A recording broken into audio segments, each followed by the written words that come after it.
continuity on my videos is a little bit lacking. So last time I was looking at the fuel filter and the problem we had was the fuel leak. Now to solve that, I want to put the new fuel filter on, which was this Borg & Beck that I bought. The problem being I couldn't get the old connectors off, and the new connectors are slightly different.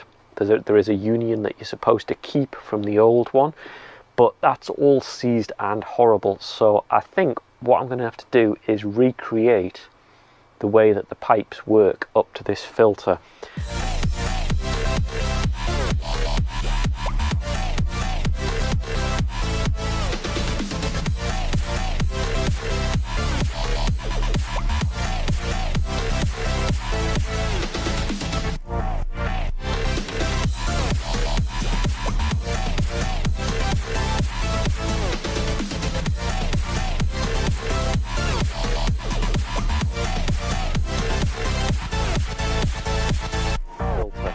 And to do that, what I've thought is I cut the old connectors off and we're going to join them with some new fuel pipe that I've ordered, join them together and hopefully build a new method of attaching the fuel filter with screw-on cable clamps, and that should do the job. So I'm going to show you the parts that I've got and try and show you a little bit about, because I've already done a bit of it, and show you what I've been up to.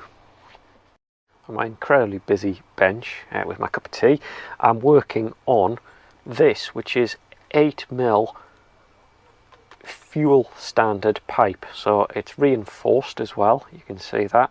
It's quite difficult to cut actually, ended up having to use a Stanley knife to cut through it carefully. But this is the stuff that I'm going to use to make up the new fittings.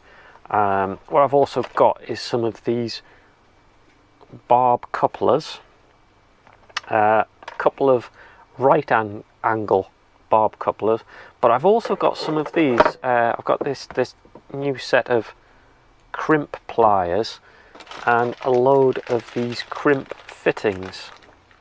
Let me show you one. And the idea is that I'm going to make some new fittings that's going to attach to the screw fittings that I've bought to go with the filter. Probably have to make a U-shaped piece of pipe as well, because where the fuel filter sits, the pipe or the fuel pipe then has to go back to the center of the bodywork and along. I'll take you under the car and show you what I mean. So you can see this is the pipe that goes to the front of the car, so that's the feed, and that's from the pump.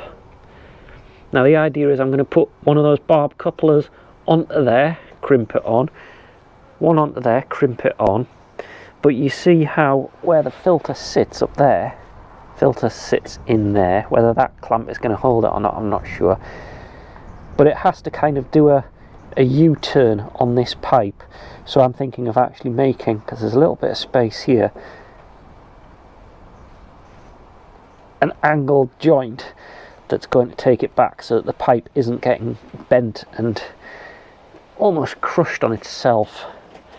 The hard part is going to be coupling onto these, as they are quite stiff pipes. So hopefully that's going to work. I'm going to show you what I've made on the bench that's hopefully going to fit into here.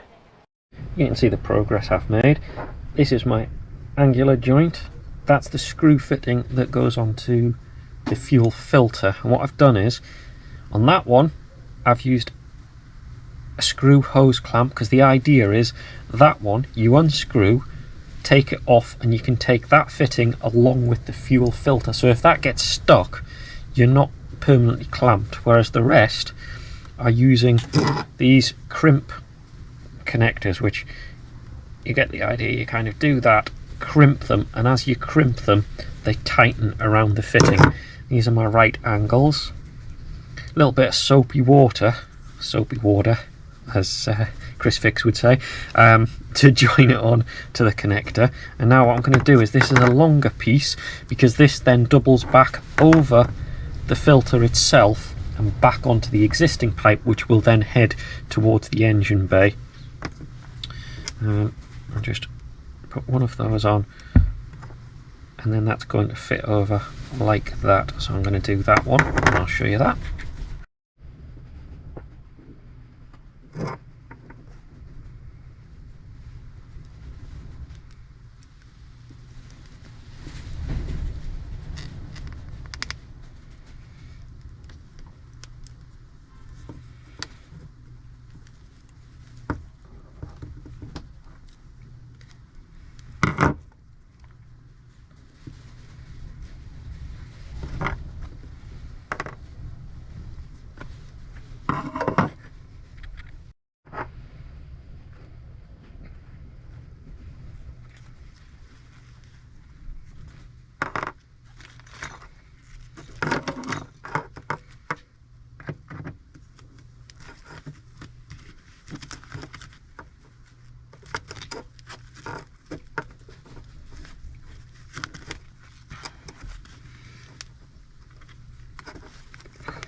There we are.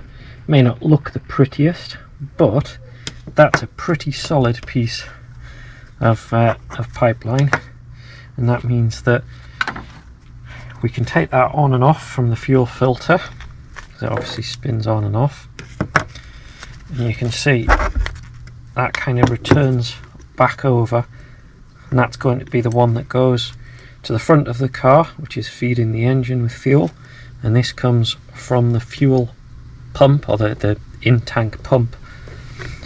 And so those fittings are ready. I've just got to remember when I come to put those on to remember to have my connectors ready. Don't forget to leave those off. That's a common problem I make a lot of times. So I need to get those now attached onto the car pipes, which is going to be the hardest part, I think. Might need to use hot water and soapy water to expand the existing pipes enough to get them fitted over, and then I can crimp them on. Well, I think once again it might have got the better of me. I naively thought that it is 8mm pipe. I mean, it's not reinforced. Well, I thought it wasn't reinforced. Trying to get that onto there proved almost impossible on the car. Now the curious thing is I was trying to fit it onto the end there, and you can see it sort of fits, but if you ignore that cut, I've made that cut. I don't know if the camera's going to see this or not, but there's a pipe within a pipe. There's an outer plastic reinforcing, and on the inside there's another pipe. So the trouble is the actual inner diameter is much smaller than I thought. So I think what I'm going to have to do, actually see if I can push the inner pipe out and take a look at it. There we go. There you can see the inner pipe.